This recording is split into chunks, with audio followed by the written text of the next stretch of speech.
ဘဒုံမင်းအင်ရှိဥပယာသာသည်ခညဝရီရခိုင်ပြည်သို့ကြွချီတော်မူပြီးပင်မဟာမြတ်မှုနှင့်တကွရွှေဘုံသားနှင့်မန်အောင်မြင်ဘုရားသုံးစုတို့ကိုတင့်ဆောင်တော်မူခဲ့ရာမှဤမြို့အနောက်ဘက်ကမ်းတွင်ရွှေဘုံသားမူညီအားတည်တာကိုးကွယ်ခွင့်ပြုခဲ့ပါသည်ရှင်တက္ကရာ1148ခုနှစ်ကစုံလပြည့်ကျော်12ရက်နေ့တွင်မဟာမုနီမန်အောင်မြင်မုနီနှစ်စုတို့ကိုအမရပူရနေပြည်တော်သို့ပင့်ဆောင်တော်မူပြီးမန်အောင်မြင်မုနီကိုအမရပူရမင်းဆက်ဆက်ညံမှုပလင်ထက်မှာတည်ထားကိုးကွယ်ခဲ့ကြပါတယ်ရှင်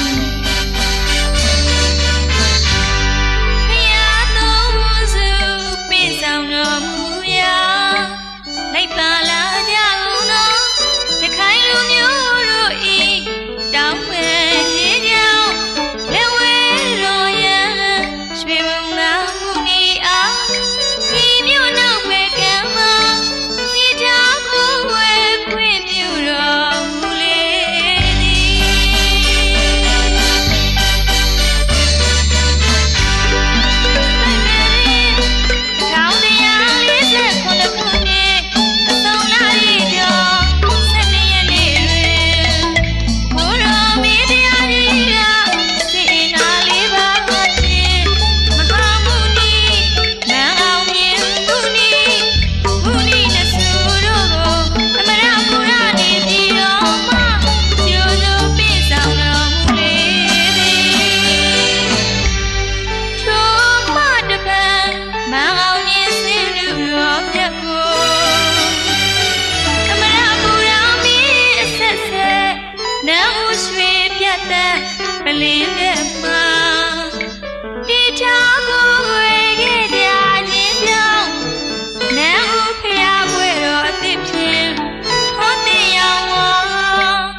ခွင့်ကလို့သမိုင်းပြုဖို့လိုပါလိမ့်မယ်ရှင်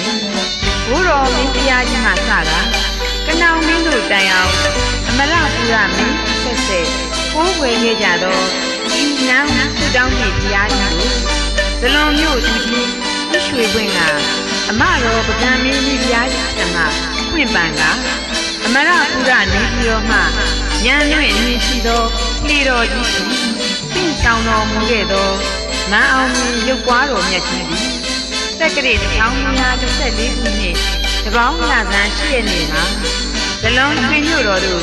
ဆက်ရောက်တော်မူခဲ့ခြင်းကြောင့်အလွန်တရာအစွမ်းထက်မြက်လာသောဇလွန်မြို့မန်အောင်မြင်ပြည်တော်ပြန်မြတ်စွာဘုရားကြီးရဲ့ပူဇာလေးနဲ့လှသည့်ဓာထာတော်မြတ်များကိုပြိဿပေါင်းပူဇော်ကောင်းတို့ရွတ်ဖတ်ပူဇော်ခွင့်ရရှိနေကြခြင်းလည်းဖြစ်ပါတယ်ရှင်